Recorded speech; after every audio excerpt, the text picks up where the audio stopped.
ang PAO lang ang nakita kong nakagastos ng kanilang pondo 100%. No? Lahat ng mga agencies na hear namin dito, hindi nauubos yung kanilang pondo. So that speaks of efficiency and also good management. Yung mga ibang opisina, in fact, pinupush pa namin sila na gastusin yung pondo dahil pag naka-appropriate na yung pondo, alam niyo naman, sayang pag hindi ginagastos. And I also saw in the report na yung mga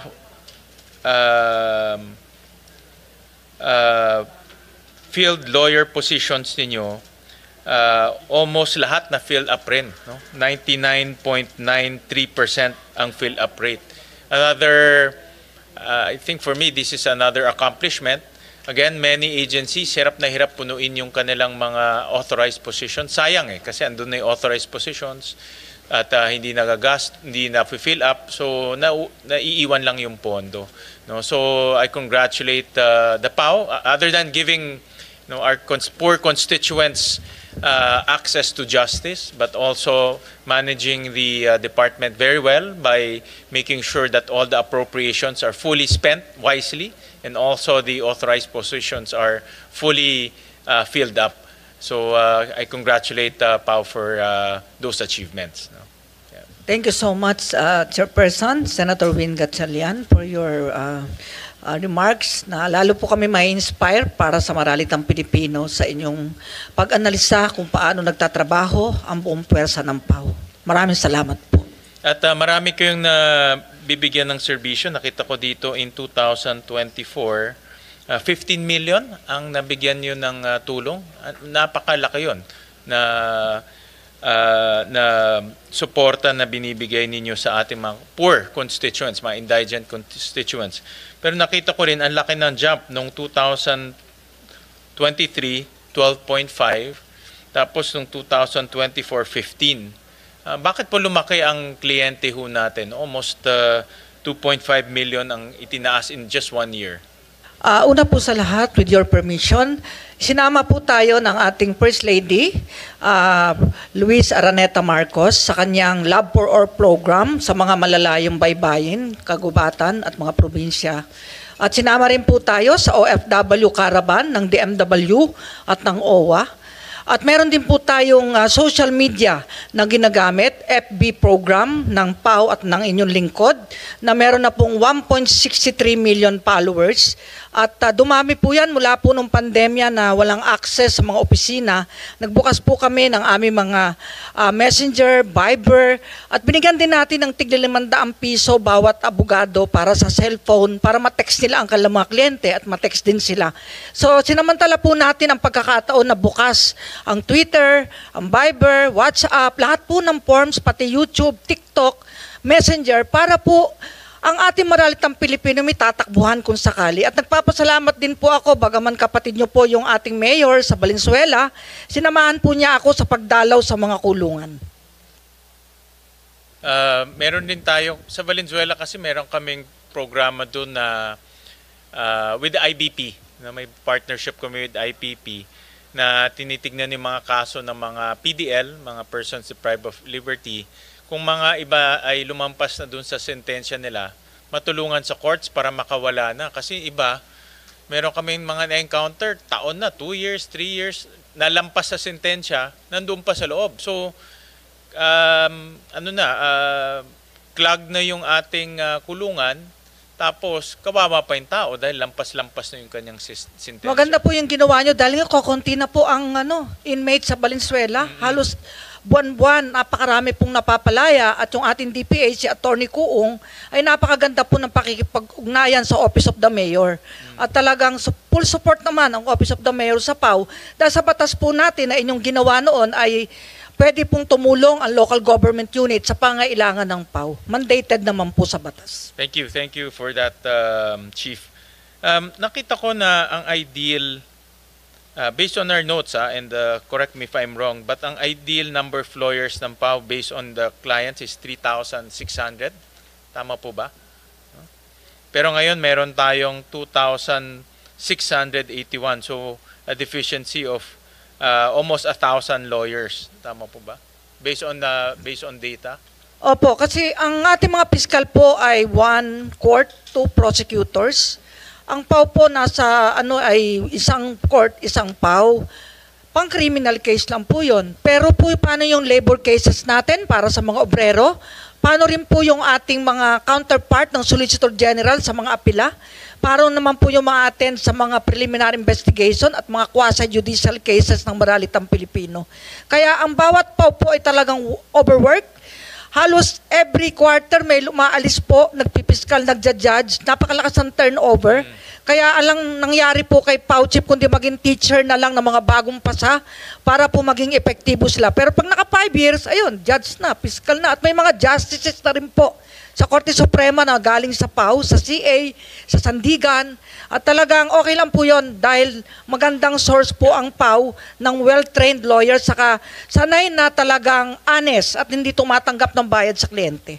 I think sa mga abogado, magandang training ground ang PAW dahil talagang ito literally grassroots, no? At yung pinaka mahirap natin mga kababayan ang tinutulungan nila. Lalo na yung mga kababayan natin na marami siguro iba no read no write, iba hindi rin naintindihan ng batas, no? Dahil komplikado yung batas. So magandang training ground na meron silang ganitong connection sa mga kababayan natin para alam nila yung realities on the ground. Ano ba yung talagang nararamdaman ng mga ordinaryong kababayan natin. Kaya ako rin, alam ko, even nung mayor ako, mataas ang turnover, papuntang PAW, which ako, para sa akin, okay yun. Dahil sabi ko, it's a good training ground. Pag gusto nyo pang umakyat, judge, justice, at least naranasan nyo yung pinaka-grassroots ng law profession. Nag-aalala lang po ako baka mag-aalisan yung magagaling. Kaya nilalaban po namin ang karapatan ng mga senior na dapat sana kapantay ng sweldo ng mga counterpart namin sa prosecution. Kasi may demoralization po yung mga regional public attorney sa regional prosecutor, mas napataas pala ang kanilang ranggo bagaman sa batas, sa Paulo, RA 9406 ay pantay dapat. Kaya may request po kami sa DBM na pagpantayin na ayon sa batas, pero ni-refer po sa DOJ, hanggang ngayon po nasa DOJ pa, ilang taon na. Malamang, baka kayo po ang makatulong sa amin sa parity at kung anong benepisyo ng mga piskal, yun din sa PAW. Dahil paano po kung wala na yung mga senior na magagaling? Maiwan na lang bagong pasasabar. Kawawa rin po yung maralitang Pilipino kung puro bagong abogado na lang po ang uugit dito sa ating opisina. So ang inyong request is yung mga senior positions iparehas sa fiscal. Opo, kasi yun po nasa batas eh. Ang sabi doon ay same privileges, retirement, rank, salaries, pero ang nangyari po ay parang doon sa naging implementing rules ni Secretary, yung pong nagpakamatay, Secretary Andaya, ay mas nataas pa rin yung mga prosecutor eh. Ako po walang problema dahil 2004 nung pinatigil natin ang pagbitay ni President Gloria ay na-promote po ako sa cabinet rank. Kaya ako po ay nasa 31 na. So paano naman po yung hahalili sa akin, mananatiling 30, yung mga deputy 29. So napag-iwanan po ng Department of Justice ng NAPROS. Pero yan po ay tinalakay na rin sa mga committee hearing na sana po ay mapagbigyan na ng DBM dahil ang gusto ng DBM may opinion pa ng DOJ. Sabi ko may batas na eh. Bakit kailangan pa ng opinion? At kami po ay independent and autonomous na sa DOJ sangayon sa Republic Act 9406. Kaya ang kailangan lang daw po pirma ng Secretary of Justice. And then after that, may corresponding budget, no? Kasi adjustment pataas yan eh. Opo, ang sabi ko kahit prospective na lang dahil nagtitipid po tayo, payag po yung mga senior, kahit hindi retro ng 2010 pa, kahit prospective, kahit ngayong buwan na to, sa susunod na buwan, pumapayag po kami. Magkano po yung adjustment? Do you have any computation? Bali, one salary grade lang po. Kahit roughly lang, magkano ang adjustment? Pagkano ba yun? Do you have any... Bali, 17 po yung regional directors natin, and then ang assistant regional ay nasa 21, tsaka yung deputy. Okay. At kung may papalit po sa akin, 30, magiging 30 lang, step 8, kasi ayaw pumayag ng DOJ, nakapantay ng DOJ secretary ang magiging rango po. Itong one adjustment up, is pantay na with fiscal. Opo, Okay. opo. Hindi naman pala ganung kalakihan Hindi na. po, kasi yun lang matataas. Kasi yung mga mabababa, mga bago lang lawyer din ho yun. Oo, Kasi correct, nag-aalisan. Sige. Kaya nakikiusap po kay Secretary Mina na sana wag na. Kasi nung araw po, kung nabalitaan nyo sa media, yung retirement namin ayaw bayaran. Nagkaso pa po kami sa court at mawalang galang sa DBM. Natalo po ang DBM ng PAW. At kumampi po ang Soldian sa PAW. Kaya po ayaw naman naming magkaso dahil ang advice po sa akin ng palasyo ay wag magkakaso, makiusap ng makiusap. Pero ilang taon na rin po kaming nakikiusap. Sabit nyo na lang sa amin, Chief, kung magkano yung magiging budgetary impact. But I would assume na kailangan muna ito ng approval ng DBM. Once na-approve ng DBM, then ilalagay na sa budget. Opo, kahit prospective po, payag kaming Sige lahat. po, sige Maitama lang po yung hindi na itama. Well, ako nga, sabi ko nga, dahil nagbibigay kayo serbisyo to 15 million, ang dami 15 million Opo. poor constituents to. Opo, sabi nga ng Napakalaking iba, bagay ito eh. kaya na po namin maghalal ng isang senador eh. Dahil sa dami po ng kliyente. Totoo naman po. Actually, nagulat ako. Dahil binoto po kayo lahat ng kliyente namin. Kaya po kayo naging senador. Opo, totoo po yan. Dahil idolo ko po ang mga gatsalian. Lahing inchik din ako eh. Pero, Chief, dapat maintindihan ng mga kababayan natin, itong mga poor constituents natin, ito yung hirap sa justice, di ba? Dahil una-una, hindi nga nila naiintindihan. May complicated ang laws natin eh. Pangalawa, mahal kumuha ng mga private na abogado. Ang pawang ngayon ang nagbibigay ng serbisyo sa kanila, no? And I understand also, nakita ko sa datos, correct me if I'm wrong, based to sa research namin, ang success rate ng kaso ng PAW is 81%. Tama ba? Parang last year ho yan. Last year, 2024. Mas tama. mataas ho ngayon. Kasi sir, yung mapalaya mo lang, mapababa sentensya, panalo na tayo dun eh. Lalo yung acquit. At saka sir, yung death penalty na ipanalo natin. Nakalaya na po yung 2 bibitayin nun. At binigyan ko po ng trabaho yung isa. Yung po, tamark lang, no read, no write yun. Si Roberto Lara. Empleyado na po ng PAW ngayon sa Bacolod. Wow, okay. Gwardiya siya dun. Opo. So, anong success rate? Kasi ito Ano- 2024 eh. Ano po itong 2025 per semester, 85.04. Per semester po yan. Nung pong 2024, 83.63%. So, kung ang para sa akin, anything above 80% is already an accomplishment dahil sa laki ng sa dami ng hinahawakan nyo, naintindihan ko rin tama po ba? Almost 600,000 cases ang hawak ng PAW Per lawyer po. per lawyer. Hindi, all lawyers po. Nung nakaraang taon po, 847,317 ang kaso Ang namin. kaso na hinawakan Lahat ninyo. daw yun, pati labor, Oo. pati quasi judicial. Ngayon po, kalahating taon pa lang, 667,000. And then ang success rate, on the average lang kung Ang 800,000 a year, ang success rate is 85%. More or less Opo. Oo. Tsaka marami po tayo napapalaya ngayon, sir. Dahil naipabalik na po ang good conduct time allowance sa bisa ng kautusan ng Korte Suprema. Pati po yung plea bargaining sa mga drug cases. Nagpetisyon po ang PAW sa Estepona case, naipanalo po ng PAW, kaya po may plea bargaining na sa lalo sa mga petty drug cases lamang, isang hitit o napasama lang sa barkada, nakakalabas na po ang mga kawawa nating dapat lang iparehab. I'll go to yung operations natin. Isang PAW lawyer, ilang kaso ang hawak? Ang isang PAW lawyer po na isang taon, 317 cases. 300, dami Kaya pag natuto po, umaalis na talaga, hindi na mapigil eh. Kasi sabi na, lilipat sila sa ginhawa naman, matagal na kami nagtiis. So araw-araw may kaso siya. Opo, sa Diba? isang Halos araw-araw calendar, may kaso 20 to siya. 40 cases po nakaset. Correct, oo. Opo, at saka hindi pwedeng postponement, bawal sa amin yun. Ayaw ko nun. Dahil gusto ko, laging ready. Kaya overtime pa ho sila. At ang PAW may 24/7 hotline. Ayan, Saturday, Sunday, may duty po. May inquest kami hanggang hating gabi. At kahit sino po, kahit taxpayer, pag walang private lawyer, pwede kaming tawagin at napapalabas po. So, nakita ko nga dito, all 2,681 PAW lawyers are required to render 24/7 inquest and urgent legal assistance. Opo. So wala talagang tulugan. Wala akong tulugan madalas. Hirap pala Lalo na. nung tanimbala nung araw, 5 buwan mo kami walang tulog. Buti na wala na ho yun. Mas madali pala trabaho natin dito. Si Secretary. Opo, kaya talagang kailangan po ng suporta ng ating mga legislators, ang PAO. Kawawa no, pag alis ko po, sana may mga magpapatuloy pa rin ng ating advocacy. So that's why nag-submit kayo ng proposal for 985 positions. Tama ba? Opo. Okay. And that's for 2026. Pwede po sa 2026. Nakapasok na ho yan sa budget nyo? Itong Hindi 900? pa ho nakapasok. May sulat po ang DBM kamakailan. Kailangan na naman daw po ng pirma ng Secretary of Justice.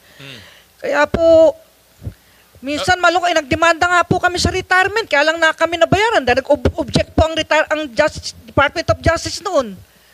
Ewan ko po kung anong gusto ng mga taga-legal nila. Kasi malamang may law sila, hindi pa rin po na-approve hanggang ngayon, yung State Council natin na iwan. And then meron kayong, I think meron kayong for 2026, ang proposal niyo is 500 lawyers, tama?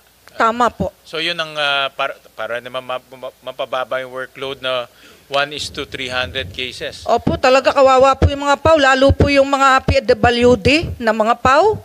Sa Sagada, yung talagang hirap na hirap, umakyat doon sa opisina, sa court. Talagang kailangan po talaga ng suporta ng PAW. Sana, bago po ako mag-retire sa PAW, matupad na yung legacy ko. Bagaman yung building, sir, tulungan niyo po kaming matapos din sana. Oo nga, yun nga ang gusto kong i-discuss rin. Meron kayong ongoing building ngayon. Tama po. Magkano po ang total project cost ng ongoing? Nung una po, 1 billion lang, tumaas ang presyo 2019. May phase 1, natapos si phase 1, may kulang, tinuloy ni phase 2. Ngayon may phase 3 at may phase 4. Dapat daw may phase 5, nawala daw yung budget sa phase 5 dahil nga sa problema sa flood control.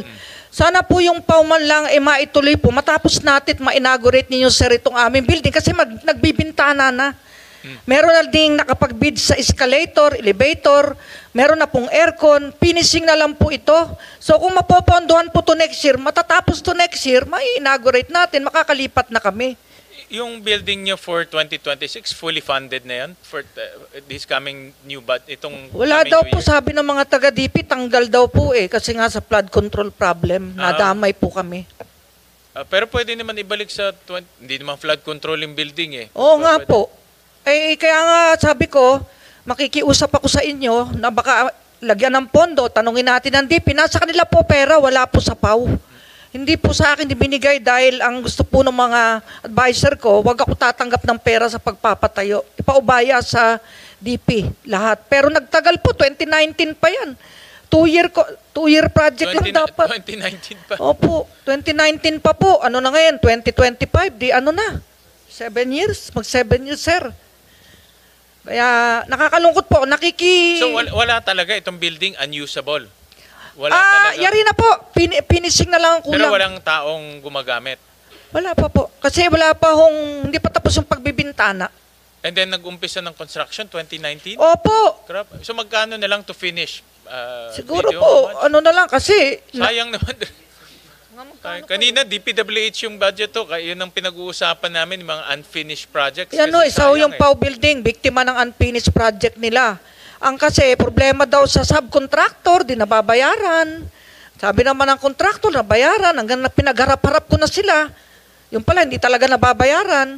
Pero dito sa capital outlay nyo for 2026, maliit lang, 20 million eh. Pambili lang ng computer yata, sir, yan. So walang building to? Aircon. Walang building? Wala po, kasi ang pondo nasa DP. Nakalodge sa DP. Okay. Takot po ako na baka pagdudahan ako ng ating mga kababayan sa paghawak ng pera sa construction, Okay. kaya pinaubaya ko sa DP lahat. Okay. Opo. So magkano pa ho ang balance to Ay, ito complete? pala, na-islas ngayon to. Para to complete? Na-islas, sir, ngayon tong 380 million. Ngayon 2026. Okay. Pwede po sigurong ipabalik nyo, sir, para mayari na mag-inauguration na tayo. At saka nakadetail ho ibang PAW natin kay Sir Rex sa DSWD. First day niya, nasa akin na ho siya, humina sa ng mga PAW lawyers doon. Thank you. Nag-duty ho doon para sa mga BAUSI cases, support. Sa Bausi cases. Opo, kasi correct. kulang na abogado sa sa DSWD. Correct. Kaya araw-araw may lawyer ho doon sa kanya. So itong 300, pag binigay ho, tapos na yung building. Ang sabi po ng DP, matatapos, ang kulang na lang furnitures, baka bigyan po din tayo ng tulong ng Office of the President sa furnitures. Dahil sabi sa akin ni Presidente Marcos, kapag nayari, wag mo nang problemahin yan. Mayayari yan, malalagyan yan ng gamit. Sayang naman kasi andyan na yung building. I would assume mga 90% na is complete. Malapit to siguro sa Batasang Pambansa, katabi ng COA. Oo, sayang 10 naman. story. Oo. May helipad yung taas para yung presidente, kung magsoso na gusto magpakapiron, pwede yun doon sa tuktok. So lahat ng PAO lawyers doon mag-o-office. Yun pong NCR Director, may Maropa, yung 4A, 4B, buong central office po, lahat pati yung counterpart ng Solgen, yung ating mga special appeal cases lawyer, NCR, pati po yung chief, doon din po. Yung magiging chief na bago Sige na po, siguro, sir. pagtutulungan ho namin. Kasi yun ang isang, kanina lang, yung DP, one of the things that moving forward na gagawin, lahat ng mga hindi pa tapos na projects, tapusin na. Kasi sayang Opo. Kagaya nito, gumastos kayo, 1 billion na ba nagastos nyo? Magkano na ba? Almost 2 billion na po yan, alam ko. So 2 billion. So in 2 billion, since 2019, hanggang ngayon, hindi nagagamit. Tumataas ang presyo ng mga gamit. Sabi ko, ba't di nyo yariin? No. Every month to, minimit ko yung mga taga-DP para tanungin ko ano nangyari. Halos may coordination meeting kasi nga makulit ako eh. Pasabit na lang sa amin, Chief, yung exact details on the building, especially kung magkano yung kulang. Opo. Let's see if we can, baka meron tayong pwede pagkunan para matapos na yon. Malay nyo po, kayo po ang maging presidente, kayo na po ang mag-helipad doon sa tuktok. Homeowners president, pwede. Homeowners. Wish ko po yan. Wish ko lang. Homeowners. Opo. So para matapos na natin next Opo. year. Oo. And then Kasabit- sayang yung pondo. Sabit po namin. Pati na islas kung ano to po. Oo.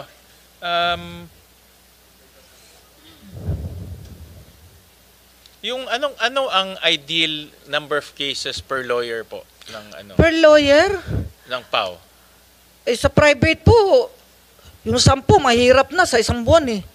Tignan nyo naman sa PAO. Kaya 1:300. Oo. Pero kinaya po yan. Kinakaya. Pag Kaya may naman, passion. nakita ko, kinakaya naman talaga. O kasi nung Hirap araw, lang. PAO lawyer lang po ako sa Manila, 1990 to 93. 3 court ko pa nga eh. Buntis pa ako sa panganay ko. Kaya lang, lagi akong dinudugo nun. Sa pagod. Sabi ko, sana magkaroon ng PAO chief na pagiginhawain yung PAO. Yung pala ako na yung magiging PAO chief. Opo. So I guess yung ideal talaga medyo malayo pa sa gusto natin. Pero next year may 500, 'di ba? Tama. Tama ho, kung mailalagay nyo po yan, Okay. sir. Napakagandang tulong po sa PAO at sa ating maralitang Pilipino. Matutuwa po sila. Nakasama na yan dito sa budget yung additional 500? Hindi pa po. Ay, hindi pa kasama siya? Hindi pa po. Okay. Pinapa-insert po namin sa lower house, hindi po yata na-insert. Si Kong Rupus po ang kausap namin. May sulat kami kay Speaker, kay Kong Rupus, saka sa chairman ng APRO. Pero parang hindi po nasama yung 500 positions. So ang request nyo ho is the building, which is about 380 million. Yung new PAO lawyers, ang base dito is about 1 billion, tama ba? Yung 500 Opo, na, opo. so additional 1 billion for Opo. the 500 PAO lawyers. Hopefully yung 500, I'm sure pwedeng makatulong yan sa pagbaba ng caseload. Opo. Tsaka ma-deter yung pag-alis ng magagaling po. Kasi hindi na masyadong mahihirapan.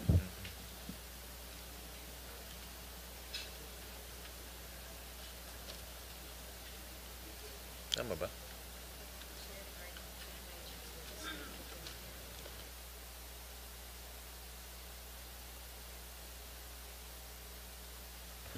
Chief, sa ngayon, I'm sure you're trying your best na mabigyan serbisyo lahat ng mga kababayan natin. Meron bang mga instances na dahil punong-puno na yung mga PAO lawyers natin, hindi nila tinanggap yung case, tapos dahil sa punong-puno na yung kanilang caseload, meron bang ganyan na mga instances? Bawal po sa amin yun na mag-refuse. Kinakasuhan ko po. Kaya meron kaming administrative cases division doon sa legal po namin. May mga kaso yung iba. Pag tumanggi, ina-admonish ko lang, naawa rin ako. Meron, sir, ang problema, psychiatric problem po yung iba na lawyer ko, bumibigay.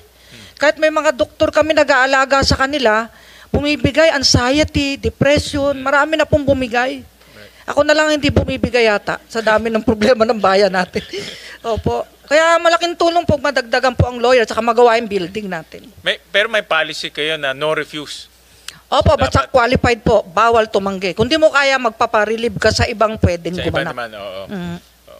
Kasi with 1:300 caseload, talagang challenging niya. Araw-araw, parang araw-araw, kung meron kang hearing araw-araw, di parang araw-araw mayroon kang ano. meron Opo, kang stressful hearing. talaga. Lalo yung mga buntis, may anak, talagang mahirap po. And then you said the turnover madalas. Can you, let's say sa isang taon, ilan ang umaalis na mga lawyers? Ang Ilan average sila nga? po, nasa 400 to 500 ang umaalis. Marami rin. Marami po, ka-appoint nga lang, ang dami-dami ho nito nakaraan, fiscal saka judges. Meron na naman po naka-line up. Nagsasabi naman po sa akin ng mga kinaukulan pagka may alis. Kaya may taking kami ngayong December, sa March, sa May. Lagi kami may taking, pamalit po sa aalis. So out of the 2,600, more or less lang, ang mga 400 a year ang umaalis. 400 to 500 a year. Tapos papalitan nyo lahat to ng... Mga bagong pasa na po papalit doon, tuturuan pa. Kaya kung sana magka-parity, yung mga senior man lang, wag umalis dahil sila po ang professor nila eh. Sila ang magte-train. Opo. Yeah. May mga senior ba? May cases na umaalis rin? Dati po, nagja-judge. Meron din po. Yung mga district head po ngayon, puro district head na naging fiscal, saka naging judges. Mga distrito na. Si Atty. Kuong palibasa, best friend niya po yung mayor, si mayor natin doon, kapatid nyo. Ay sabi niya, hindi ako alis, mahal ako ni mayor. Naalagaan naman yata Opo. sila doon. Dinagdagan pa nga po ng local subsidy sila eh. May mga subsidies. Kasi ang aming philosophy sa Valenzuela, whether judicial ka, PAO, or other national offices, ang binibigyan mo serbisyo mga taga Valenzuela eh.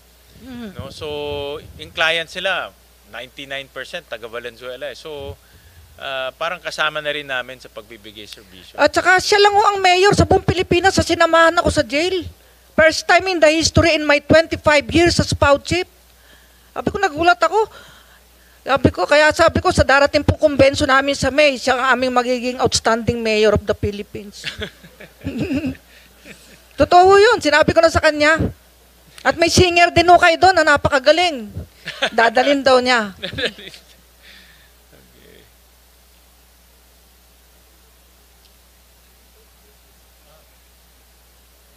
Other than yung chief, other than yung building, yung 500 na lawyers, are there any more gusto nyong pa-augment para matulungan natin yung PAO lawyers natin? Ako kasi, ang aking pananaw dito, if we help the PAO office, we help our constituents eh. Kasi diretso eh. Yung service na binibigay nyo, diretso sa tao eh. Wala ngang layer to, diretso na kagad. So, are there anything na pwede naming ma-augment o masuportahan kayo para mas maging efficient yung servisyo ninyo? Yun yung punto ng wellness. Kasi ang judges may wellness, 1 month, 30 days. Yung pong fiscal meron din, kami po wala. Natatakot naman po kung pumirma ng order na bigyan sila ng wellness. Paano kung nag-wellness si Pao, walang hawak ng kaso ng maralitang Pilipino, mumurahin naman ako ng mga kliyente. Bakit wala si Pao? Kaya hanggang wala kaming wellness. Kaya iba nagkakasakit, bumibigay talaga. Ang wellness is ay time off ba yun? Or Ano, kasama ano yun na? eh? Profitable leave po yun. Parang, okay. Oh, Okay. dapat i-consume niya. Okay. Parang pag hindi mo na-consume, hindi ka naman babawasan. Hindi mo naman ma-avail next year, ganun. Pwede lang sabayan ng judge sana. Kasi may mga judge hindi nakakapag-wellness. Kaya, depende sa'yo. Is that part of the budget or is that an amendment of the law? Hindi kailangan nun ng budget kasi hindi naman papasok, di ba? So, sweldo. May sweldo talaga siya. Oo. Benefit lang po yun. Parang privilege. Gusto ko sana maitulad. Kung matagdagan kami na 500 items next year, pwede na po magbigay ng wellness sa kanila. Kasi may papalit sa kanila sa kanilang mga leave. Itong, meron ba tayong mga instances na kailangan i-disiplina yung mga PAO lawyers natin? Meron ba kayong mga na-encounter, let's say, of conflict of interest or mga, let's say, hindi cooperative? May mga ganun ba kayong... Meron po tayong administrative cases na isinasampa sa mga lawyer na malabag sa ating operations manual. In a year, ilan ang Ito po, nasasampan? mula po nung ako'y maging PAO chief noong 2001, bata pa tayo pareho nun, sir. 12 pong abogado ang dinismiss ko from service. May drop from the rolls, 4, suspension, 9, fine, 38, reprimand, 50, admonition, 21, advice, 4. Bali, 138 sanctions. Talagang ayaw ko po ng corrupt. Gusto ko po honest sila dahil sinusweldohan sila ng gobyerno at may inquest allowance naman silang tinatanggap mula sa gobyerno. Ano yung pinakamalalang violation na... Yung pong nanghingi sila ng pera sa kliyente. meron ganun? Meron namang uminom, pinabayaran sa kliyente yung kanyang ininom, hiningan pa ng pera yung kliyente. Dinismiss ko po from service. Wala po akong kinakatakutan dahil wala naman akong holin sa kilikili. Kaya takot po sa akin ang mga abogado. Kaya gusto rin po ng ating mahal na JBC na galing sa PAO ang karamihang appointee dahil na-train po silang maging tapat at mapaglingkod.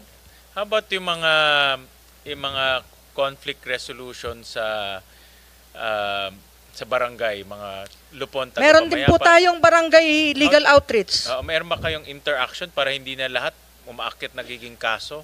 Meron po. At actually, meron po tayong naging sponsor, TV5. Meron po tayong TV reality show, Public Attorney, may Jason po yun. Bali naturuan ng mga barangay. At may barangay legal outreach program din po tayo. At may mediation din po tayo sa bawat taon. Umaabot po din ng 100,000 ang mediation natin. Ang ating mediation po ay umabot ng 48,818 noong 2024 at ngayong unang taon pa lang ay 28,258. Hindi na po nakarating ng korte yan. So, PAO level pa lang nag-institute na kayo ng mediation? Yung mga away barangay po, away pamilya, at dahil po sa bagong direktiba ng Supreme Court na pwedeng maglaban ng PAO sa korte, PAO versus PAO, karamihan po, sineset na namin for mediation ng mga kaso. Para hindi na kami magbangga-banggaan sa isa't isa. Correct. Para hindi na rin humaba. No? Alright. Alright, Chief. Yun na lang ang mga tanong ko. And then, just submit to us na lang your request. Lalo na, ngayon ko lang nalaman yung building, to be honest about it. And that's, yun na nga, in line sa mga reformang ginagawa namin. Gusto namin matapos na yung mga unfinished projects. Alright. Baka kayo po ang hulog ng langit sa amin. Pangarap po namin yung building na yan eh. Kasi squatter lang. 2019, meron nyo? Squatter lang ako kami sa LRA compound dito sa Nia Road. 4th floor, 5th floor, ilan kami? 500. Nasaan ang location ng building nyo? Sa Commonwealth po, katabi ng COA.